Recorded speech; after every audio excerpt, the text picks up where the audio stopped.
Hello and welcome to session 3. So happy to have everybody back in here, and thank you all for being here for our Global Fabric Day 2026, Security, Location, and Intelligence in Microsoft Fabric. We are part of a global stage and a global community happening today. So these events are happening all around the world, and we ourselves have a very international stage, and I love that. Representing the Americas, Usman's in Pakistan. Lee is joining us from South Africa. Demir is in the chat, and he is in Berlin and is from Bosnia-Herzegovina. And Frank is in the chat and joining us from the DRC. So welcome, everybody. So happy to have all of our attendees here and all of that. So as I'm waiting for people to kind of jump over, I'm going to replay a little bit of what we saw earlier and then continue on with Kim and her team, and then I will be back. So there'll be a little bit of overlap from what you saw before. I'm just doing that just because I know people are just kind of popping in and joining us. So let me get that started. Droppy to just asking the agent for what you want. Okay, let's bring it back just a little bit. And how does your GPU query acceleration work? Basically, you flip a switch and you see improvements. Now, the cool thing is, for a single user, immediately you start to see eight times faster improvements on your queries. But the amazing thing here is as you get more users, as you increase the load and the concurrency, you see more and more improvements, up to 107 times faster. This is amazing because instead of degrading as your load increases, the performance is actually improving. So let's take a look at a demo to see how simple it is to take advantage of GPU query acceleration. I'm a developer building an application on top of Fabric Data Warehouse, and I want to make sure my users get insights instantly, whether they're viewing dashboards or asking questions of an analytics agent. Here we are in Fabric DW. I'm going to go ahead and run a couple of ad hoc queries. At the bottom, I can quickly tell that there's a brand new option called Query Acceleration. It tells me that it's off, but I can navigate to Workspace Settings and under Data Warehousing, find the Query Acceleration option and turn it on. And once it's on, it's applied to every SQL endpoint and every data warehouse in this workspace. Using it is simple. I just hit run and I can see that my query is being accelerated. Monitoring gives me visibility into what was accelerated and what was not. From this brand new column, I can quickly tell that several queries have already been accelerated. Frequently run queries gives me even more visibility with a count of the total accelerated runs for a particular query. And when I return to the query editor and click on Query Acceleration, I'm given a bird's eye view of the value this capability is adding for my particular data warehouse. Roughly 89% of the queries were accelerated, which is huge. We're super excited to get this GPU-powered data warehouse into your hands and accelerate insights faster than ever before. Another really cool thing we showed at Build is agent skills for Fabric. These are first-party skills we publish for you to be able to pivot completely to agent-driven development in Fabric. This removes all the need for manual clicky, draggy, droppy to just asking the agent for what you want. So let's just take a look at how you can build an entire end-to-end ingestion layer with just a prompt. These days, organizations are moving from manual data preparation to an agent-driven approach. So we're going to use Fabric's brand new agent skills repo to essentially provision an entire customer data pipeline from start to finish. Agent skills accommodate a range of Fabric capabilities. I have skills for several workloads, from real-time intelligence to data warehouse to data engineering. And using them, I can set up an entire medallion architecture from scratch. Let's take a look. I'm starting in the CLI with GitHub Copilot and one simple mission: build me out an ingestion engine, clean my ticket data, and prep me a silver layer. With just one prompt, look at us go. On the right-hand side of the screen, you can see my Fabric workspace, which is being populated with a Lakehouse artifact based on that prompt. After that, we'll see a notebook being provisioned as well, with all of the configuration and best practices applied for data engineering thanks to Fabric Agent skills. The skills are facilitating this for me based on my prompt, and when Copilot is finished, I can get a summary on the left-hand side of the screen of everything that's been done for me, with all the best practices applied. From there, I can move into Fabric to see my solution in action. In my lakehouse, we can see the silver table that was created for me via CLI. I have all my ticket data ingested in Fabric, and it's been categorized thanks to an agent-driven approach. We can go on to the latest and greatest in Fabric Analytics for further analysis. We're using the most up-to-date runtime, which includes Spark 4.0 and Delta 4.0. And we can run or schedule our notebooks with support for custom live pools. This capability takes the long pool startup times that many customers used to experience when loading in libraries and network security settings from 3 to 5 minutes down to anywhere between 3 to 5 seconds. I'm creating a schedule for these pools here. Basically, I'm saying at a certain time every morning, I want my custom live pool to be pre-warmed with all my configurations so we don't have to wait for those long startup times when I attach compute to my notebooks. Then, I can go ahead and publish the bronze to silver cleaning notebook that was created for me via CLI. I'm hooking up to my compute, and when I start up the session, check this out. We're going to be live in just 5 seconds. Moving to my SQL Analytics endpoint, I can analyze ticket data further using AI functions. Whether you're in a notebook or a data warehouse, working with PySpark or T-SQL, as I am here, these functions bring LLMs into Fabric with no configuration. Drilling into my ticket data, I can use AI functions to categorize it, assign sentiment labels to tickets, or classify those tickets according to custom categories. For instance, whether they're billing related, product related, or something else entirely. Fabric Data Warehouse also integrates with Activator for real-time alerting. I can create a query that will be used to trigger actions anytime data that's associated with a product quality issue, about strange noises, for instance, lands in my platform.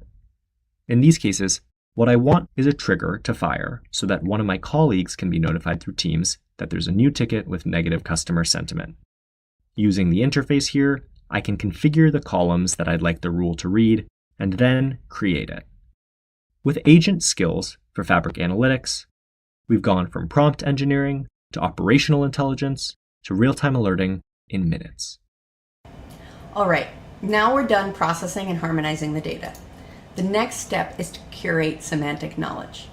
I always like to say, even if you brought a data expert who knew all the tools into your system and gave them access to all the data, and you asked them, hey, tell me the top 10 customers by revenue for the last year. The person would then say to you, fiscal year or calendar year, which customer column should I use? How do you calculate revenue? All of this business context needs to be given to the LLMs to operate appropriately. And that's really where this curation of semantic knowledge comes in. And this is where the heart of IQ really lives. And it starts with that unified data, bringing together all your data in one lake so that AI has access to the data and can ground itself in your organizational data. The next layer is really built on Power BI's semantic models. And the amazing thing is, we've got over 20 million semantic models out there active running. These semantic models were the ones that were used to build all those Power BI reports in your organization. But the amazing thing about those semantic models is they also contain amazing context. They contain the relationships between tables, the descriptions and titles, the calculations, the measures, calculated columns, all of this context, which is needed for AI to operate on the correct semantics. And so, you have these Power BI semantic models, but we can take it a step further. And that's where ontologies come in. And this takes it from business intelligence to operational intelligence. What happened to what's happening right now? Ontologies model the bit itself. It's basically a digital twin of your business, the entities, relationships, actions, policies.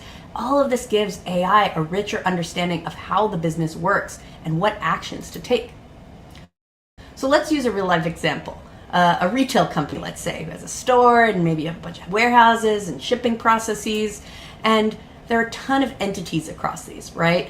Market segments, the stores, the inventory, the shipments, the suppliers, and all of these have relationships, right? They depend on one another, they relate to one another. And then if you dig into any one of these entities, they all have a set of properties, some of which are, standard, some of which are IoT devices, some of which are flowing all the time in real time. And they all have actions you might take depending on the state of those properties. And so really, the ontology allows you to model all of this stuff along with the business objectives. And it's a great example here to think about, okay, your objectives are to make sure you manage risk and maintain compliance, that you're profitable, and that your customer satisfaction is high. But the fact that you can't be out of compliance, that is illegal and that comes first, that needs to be something that the LLM knows about. You need to put that in the system. So that's really where ontologies come in. And so OneLake really captures what happened, and our real-time capabilities and ontology, they capture what's happening right now in real time. But the question we get a lot is, where should you track what should happen? What are we aiming for? What are our goals? And that's really where planning in Fabric comes in, which is now generally available. This is the future-looking layer. It adds budgets, forecasts, scenarios, targets, all to the underlying data foundation in OneLake. So now you can reason not only over your current state, but also your intended future state. So let's take a look at a demo and see planning in Fabric in action. Planning in Fabric makes it easy for teams to build out forecasts, budgets, and more directly from your workspace. I can create a new revenue plan with the same ease as any other artifact, and then instantly start working from data that lives in OneLake. If I want to build out a 2026 plan, I'll start with my 2025 data, which lives in a semantic model in the OneLake catalog. I can pull it in and look at those numbers, which break down in the canvas both by product category, on the left, and by quarterly revenue, up top. In this scenario, I'm a sales lead at a beverage company, and I'm trying to build out 2026 numbers based on those 2025 numbers. So I can make copies, hide the 2025 displaying around in this interface with what I hope for the year ahead. This view makes it easy to have confidence in estimates that we apply to categories. If we assign a growth rate to one category, we know it's going to trickle down through the underlying brands, it's going to get distributed proportionally across different quarters, and it's going to roll up to the overall plan figure at the top left. This way, everything stays in sync. It's interactive, the numbers are connected, and we have confidence as we start gaming out hypotheticals about what the year will look like. When we're happy with certain numbers, we can lock them in place. Then, changes that we make to the overall get distributed only to open categories, not to categories that we've locked already. We can always tag in team members for review and continue working with the rest of our colleagues. When you build out a financial plan, it's sensible to have different scenarios in your back pocket. A best case, a worst case, and so forth. This interface also makes that process simple. I can toggle between a best case scenario and the base case that we've previously defined. Sliders in the interface make it simple to play with numbers and capture changes with respect to the base case. Just a few clicks and it's all locked and captured. I can always switch from this tabular view into a tree-based view that makes everything even more explicit and visually friendly. How the numbers break down from top to bottom, but also how they add up from bottom to top. I get a lot of customization and collaboration with this experience, the same way I do with other Fabric capabilities.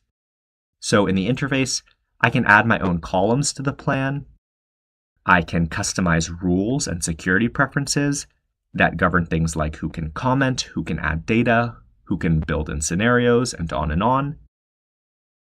And there's also a handy auditing view built in, so I know who has touched what and when. This is crucial when you're dealing with sensitive financials and you need to make sure nothing strange is going on. When I'm done with my plan, I have write-back capabilities built in, so I can connect to a Fabric SQL database.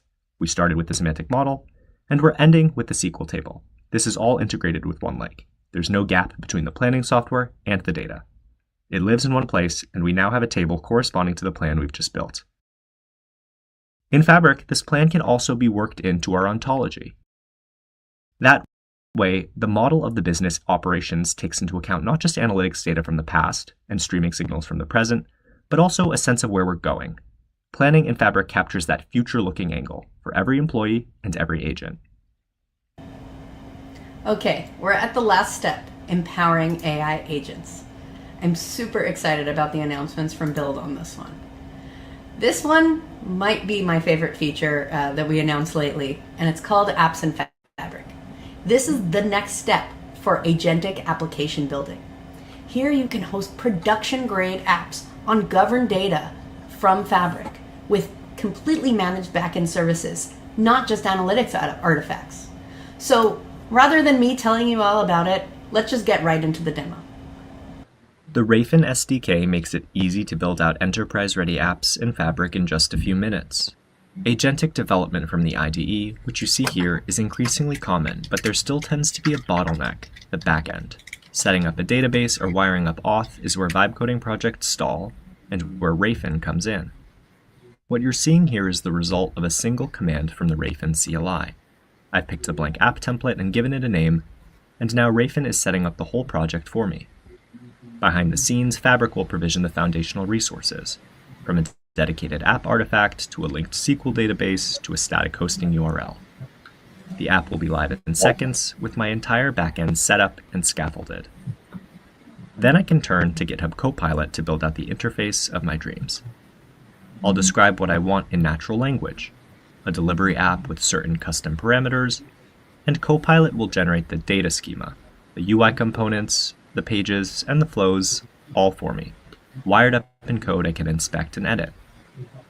The result is a fully functional app in Fabric, which I'm seeing here. Drivers can log deliveries with photos, and customers can review orders on tablets and sign to confirm receipt. The whole exchange is captured end-to-end.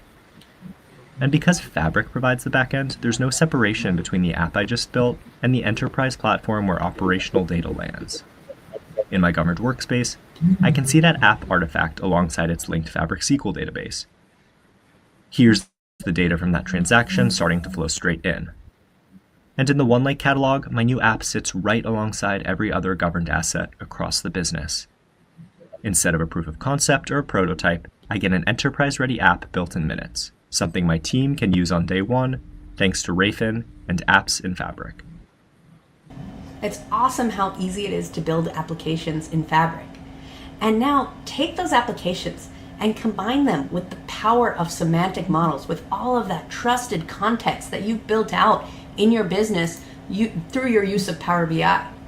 Now imagine you can combine the context from your Power BI reports with these powerful applications you can now build in Fabric.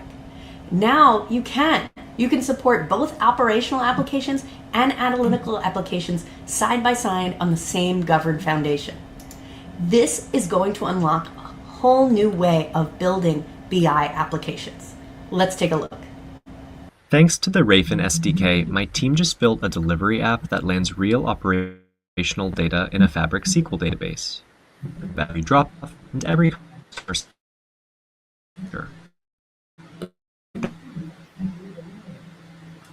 To run this, including a semantic model I want to put to work.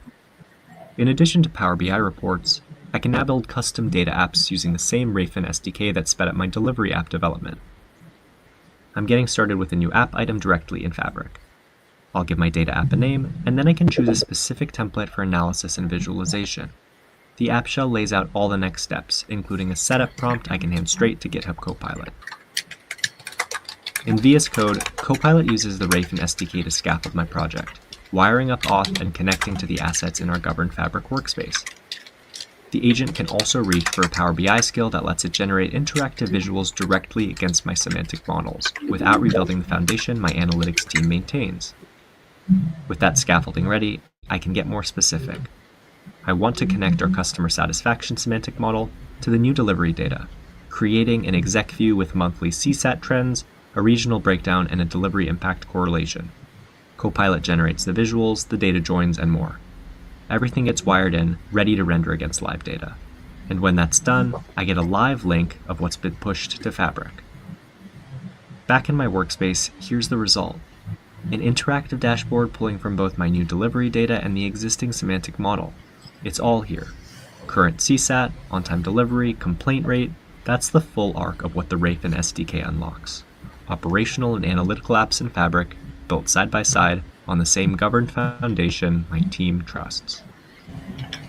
Last, but certainly not least, I wanted to talk about Operations Agent. These are always on virtual teammates, not reactive chatbots. They can monitor signals and continuously work in teams side by side with you and take actions on your behalf. This is amazing because it takes advantage of all the ontology context that you've built out. So let's take a look at Operations Agents in action. In Fabric, creating a new operations agent takes just a few steps, as with any other item. Here, I'm setting up an agent to monitor customer churn. I want it to watch my marketing signals 24/7 and help me retain customers over time. The setup experience opens immediately, and we can see what's happening on two sides of the screen. On the left, I'll provide inputs to define the agent, and on the right, the agent's playbook will take shape in real time as I go. I start by defining some goals, as I would while onboarding any new team member. In plain natural language, I'm telling this agent to help retain customers and reduce churn for the business. From there, I can add more explicit instructions, explaining what churn actually means and outlining the kinds of actions the agent should consider taking when it identifies a customer at risk. All of this is easy to provide conversationally, in natural language. But the real power comes in when I connect the agent to my operations ontology. I can select that ontology with a few clicks, and immediately the agent gets access to a common semantic context layer across the business. It can inherit existing actions, or I can define custom actions.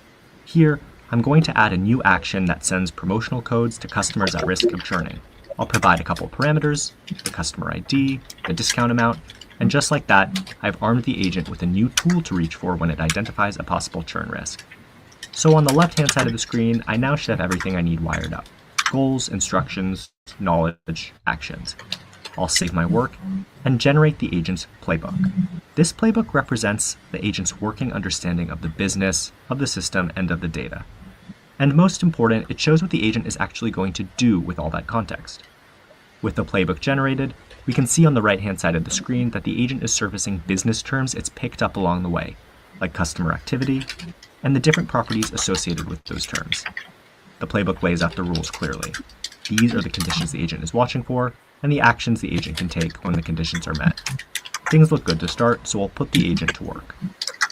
You can think of the agent as a virtual colleague. It's running in our working channels alongside the rest of the operations team. Switching over to Teams, I see that the agent is already at work. As soon as it spots an issue, it posts a message to the channel, and I can pull up all the context using Show Details. Here I see the underlying data points the agent considered in identifying churn, including the fact that in this case the triggering event was an add to cart action. Now, that's not really a strong indicator of churn on its own, so I can head back to the agent configuration and tweak the instructions. I'm helping the agent learn more about our business and our context so that going forward it can perform better. A bit later, back in Teams, the agent has alerted us to a new opportunity based on my evolving instructions. This time, the trigger is an abandoned cart, which is a much more reasonable signal for sending out a promo code. The agent shows me the action it wants to take, it lays out the relevant properties, and with a click, I can confirm. Just like that, I've not only created the agent and gotten it running, I've also watched the agent learn to identify a real opportunity and take action on my behalf, so that it can operate more autonomously at scale in the future. Everyone loves a promo code, and we can see how the agent helped close the loop for a particular customer here, streamlining our business operations on behalf of the team. Okay, that was a whirlwind tour of the Fabric IQ framework. We went from bottom to top all the way to empowering AI agents. And I'll wrap up by restating really the full journey here, right? We brought together all of this context, not just for humans, but for agents, to get that shared foundation to operate off of the context of your business. And the awesome thing here is this can be reused over and over again with the many agents you're building.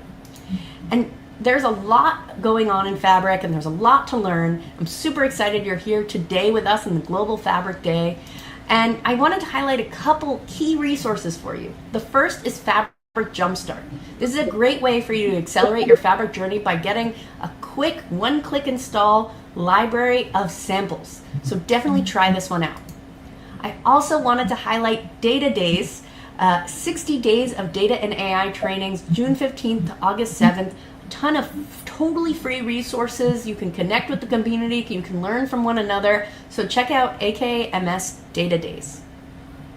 Also, get your Fabric or SQL certifications for free. just for being an attendee of Global Fabric Day and Data Days. Here are all the instructions to go get your free certification. Definitely check it out. This is the #1 resource I recommend getting certified if you want to go all in on Fabric.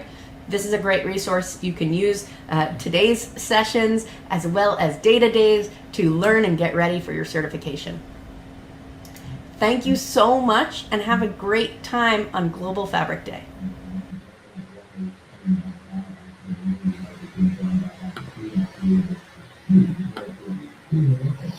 Okay, we're back. So we got the opportunity to see Kim and her team.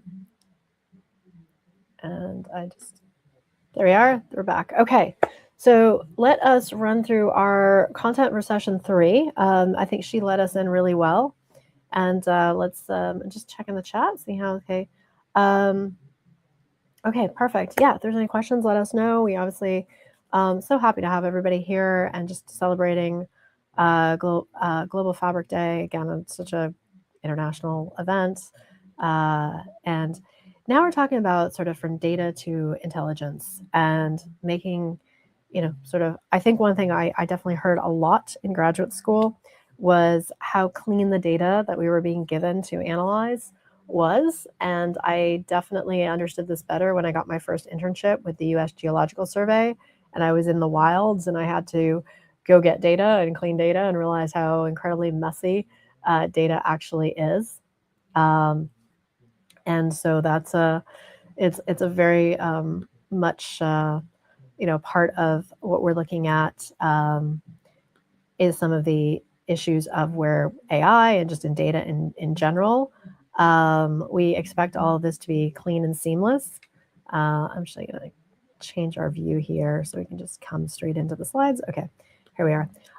So we expect all to be clean and seamless and just easy, and then reality is doesn't look so good. So analysts currently can spend 60 to 80% of their time just validating the data, and then we know when we work with AI, if you're not giving it clean data, like it can create all sorts of other problems. So we'd rather spend our time analyzing that data and visualizing that data. But we really need to make sure that that data is validated, because what we give to AI is going to be amplified. And AI does not create intelligence. It amplifies distrust and accelerates the distribution of errors if we're not aware. So the anomaly of a stalled AI initiative is you've got inconsistencies in your semantics. So revenue can mean different things in finance, sales, and operations. So models trained on conflicting definitions yield conflicting answers. Retrofitted governance. So security and compliance requirements are bolted on after models are built, forcing costly rebuilds and delays. Invisible lineage. AI surfaces an anomaly, but the origin of the underlying number cannot be traced or validated by stakeholders. And unobservable pipelines. So silent failures in upstream data engineering produce stale or incorrect data without triggering alerts. So the pre-flight diagnostic for enterprise data products, complete, that there's no significant missing values in context critical dimensions. Consistent, named conventions and business grains are standardized across domain. Current, so fresh SLAs are enforced, stale data is flagged immediately. Correct, quality rules are strictly enforced at ingestion, not at the reporting layer. Contextual, data is deeply enriched with lineage, owner, and metadata. And governed, access controls and retention policies are mathematically guaranteed before deployment. So why AI projects stall before they deliver? Because data isn't trusted, because analysts spend 60-80% of their time validating the data rather than analyzing it. And then AI amplifies that distrust, not confidence. Semantics are inconsistent. So the idea of revenue means different things in finance, sales, and operations. AI models trained on inconsistent definitions produce inconsistent answers. I'll give an example of that. We talk about semantics, and also this also relates to ontologies and how things are connected. Just basic definitions of things. I was looking at OpenStreetMaps, and I was doing an analysis of how it is used and governed in the United States, India, and China. Just the term playground in the United States, that means a place where children play. There's usually swings and seesaws and other things that kids can kind of climb on, and it is a place where kids go to play as a park with those kind of toys. And then in India, a playground is where you play cricket, and it's a field, it's a sports field. So very different. And if you're not working with the same ideas, or if the meaning of a words are interpreted differently, then you're going to get problems. So lineage is invisible, so no one can trace the number where the number came from. And so when AI surfaces an anomaly, no one can validate it. Governance is an afterthought, so security and compliance requirements are retrofitted after models are built, forcing costly rework, and pipelines aren't observable. So silent failures in data pipelines, producing stale and wrong data with no alerting.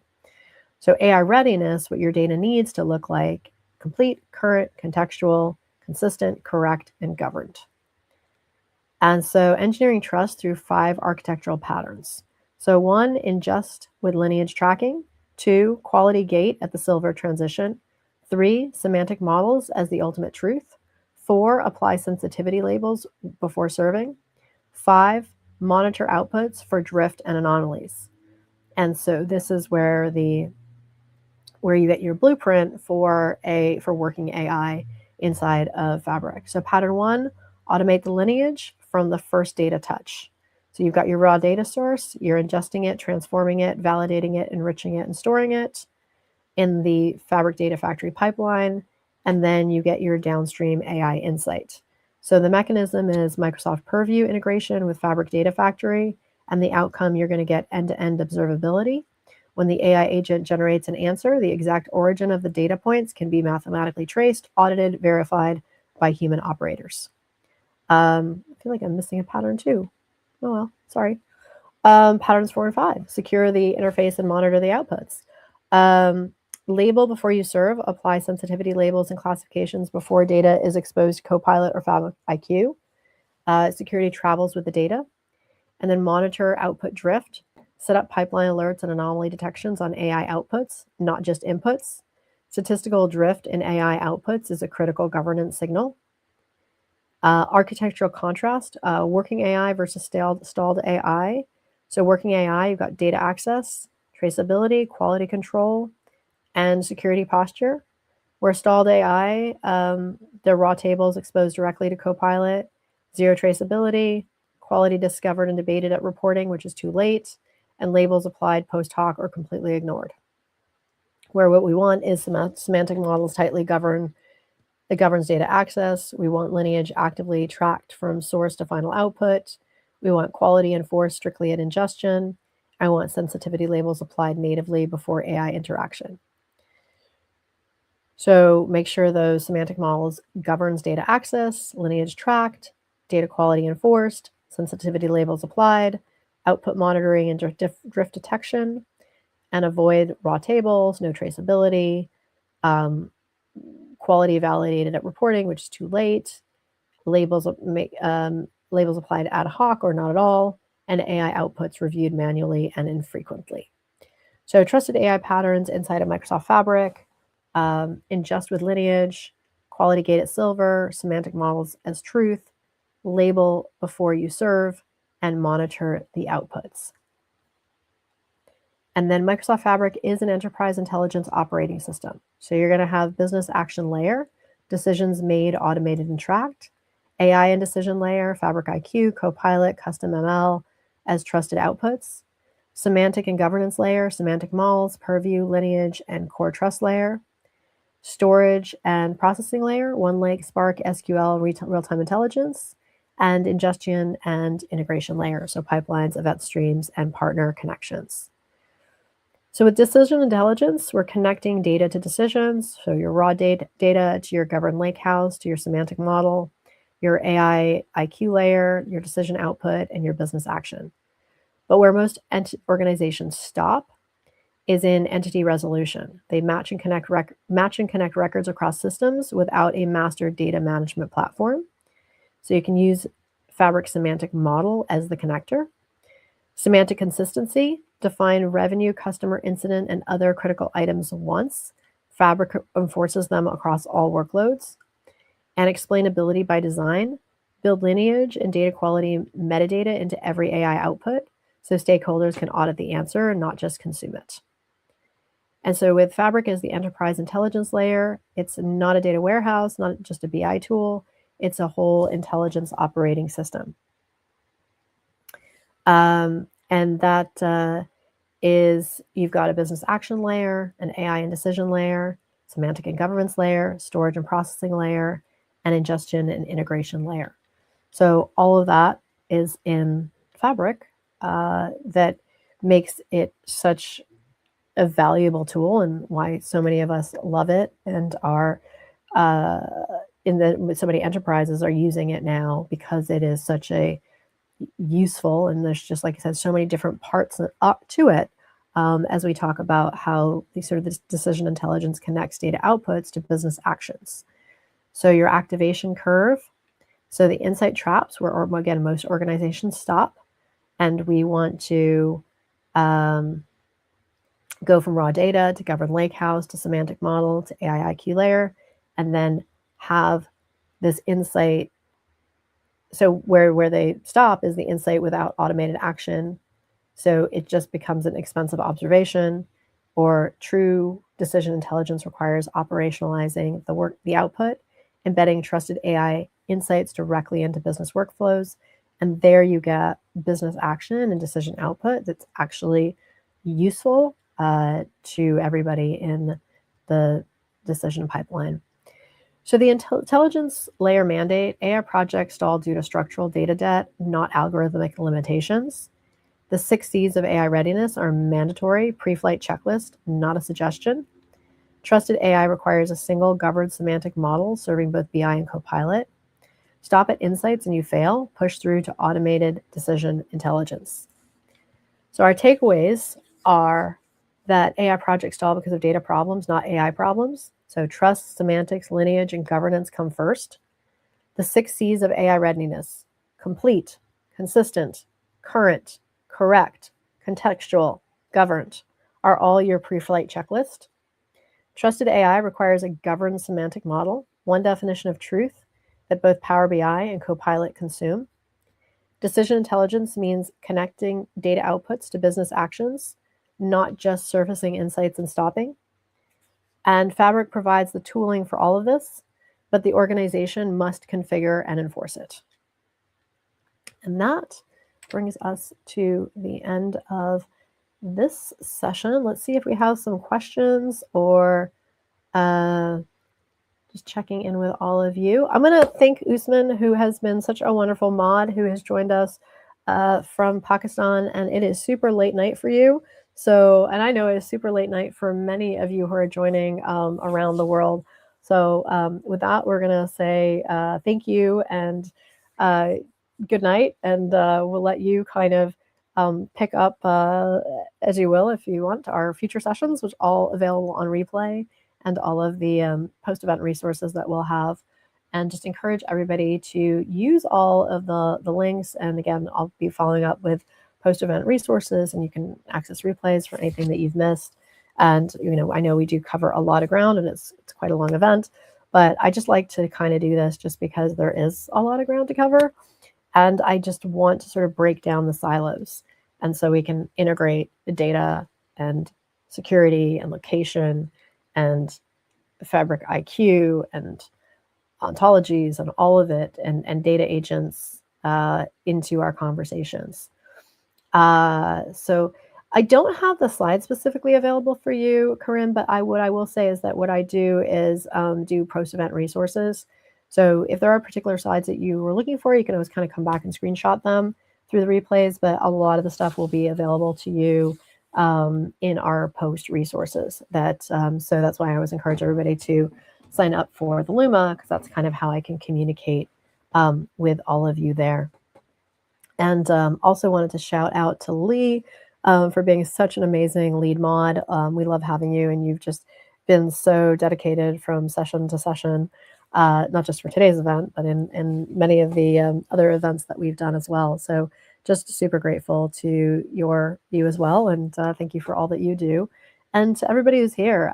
It is a really it's fun, and I love it. And I'm like I said, I just always feel like I want to teach in the public square. It's kind of where I like to be, especially having sort of just done so much time in grad school. And I think I'm also learning how these things integrate for myself, because even my own education was very siloed. And I felt like I did an entire degree in GIS and data science and geospatial intelligence, and that covers a lot of fields. But as we pushed into national security, and then I started getting involved in more organizations, I was like, wait, cybersecurity, why don't they talk about that in our studies?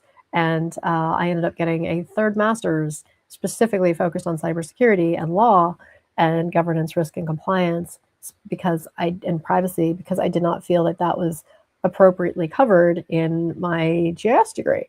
And I just felt like there's room at the table for us to blend these disciplines and be more, and really a lot of it is just incorporating the language so that the language is not foreign to you. When we talk about coordinate systems, or when we talk about zero trust or least privilege or role-based access and IAM, identity access management, and all of these things just become terms that become just very common to you, and sort of when you hear them, you know what they are, and you know how to apply them, and just accessing, sort of applying Purview in your Fabric workflows is just as comfortable to you as applying Esri and location intelligence. And that's the goal here, is just to get you to be conversant and fluent and embracing these things not as separate disciplines, but as things that, you as data analysts just feel are tools in your toolkit, and just expand the field for you. And that's specifically why we created this user group as well, to really do deeper dives into these particular types of content, and to open the stage as well. I always I'm kind of leading today, but as many know, I'm just always welcome speakers to come and share the stage with me and do these events. And so I'm excited to welcome several more speakers who'll be joining us for our kind of user groups day-to-day. So I love sharing with you, but I love to introduce and platform other people as well. So with that, we're going to wrap up this session, and we'll look forward to seeing you in our next session. We're going to do our deeper dive into security. So we'll be talking a lot more about Purview and Entra ID and just governance and all the cool things that we get to talk about when we put our security hats on. So I look forward, and I'll see you all there.